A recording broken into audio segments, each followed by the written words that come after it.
আপনি কি জানেন যদি পৃথিবী থেকে সব গাছ উধাও হয়ে যায় তাহলে আমরা অক্সিজেন ছাড়া কত সময় বেঁচে থাকতে পারবো? আর এই যে সকল প্রাণী উদ্ভিদের উপর নির্ভরশীল তাদের বা কি হবে? চলুন একসাথে জানি। সর্বপ্রথম আপনি অক্সিজেন সংকটে পড়লে মরবেন না, কারণ পৃথিবীর বেশিরভাগ অক্সিজেন সমুদ্রের তলদেশ থেকে ক্ষুদ্র ক্ষুদ্র নদী থেকে আসে।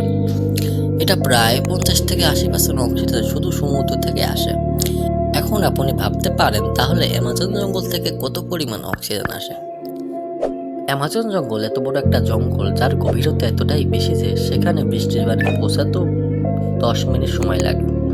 যেহেতু পৃথিবীর সব গাছ উধাও হয়ে যাবে তাই এত বড় একটা জঙ্গলও থাকবে না। যেহেতু গাছ থাকবে না সেই জন্য মানুষের সার্ভাইভ করার চান্সও কমে যাবে। সর্বোচ্চ মানুষ 1 সপ্তাহ পর্যন্ত হয়তো সার্ভাইভ করতে পারবে, কারণ উদ্ভিদ আমাদের জীবনের এতটাই ইম্পর্টেন্ট যে আপনি কল্পনাও করতে পারবেন না। যতগুলো মডার্ন টেকনোলজি আসে সব ইউজলেস হয়ে যাবে, কারণ গাছ ছাড়া আপনাকে কেউ বাঁচাতে পারবে না। দ্বিতীয় কথা, আপনার কি মনে আছে আমি প্রথমে বলেছিলাম প্রাণীদের কি হবে?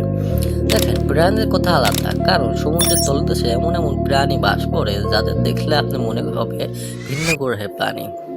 সেরকম একটি প্রাণীর নাম বলে দিই, স্কুইড অক্টোপাস, যার কিনা 9টা ব্রেন থাকে আর 3টা হাড় থাকে। এটা নিয়ে আমার একটি ভিডিও বানানো আছে, চাইলে আপনারা দেখে আসতে পারেন। সে যাই হোক, এখন মেন পয়েন্টে আসি। পৃথিবী যদি গাছ না থাকে তাহলে আমাদের কি হবে?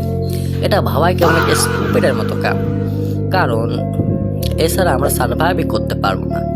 তবে একটা কথা আপনি মনে রাখবেন, এই চ্যানেলটা শুধুমাত্র আপনাদের জন্য।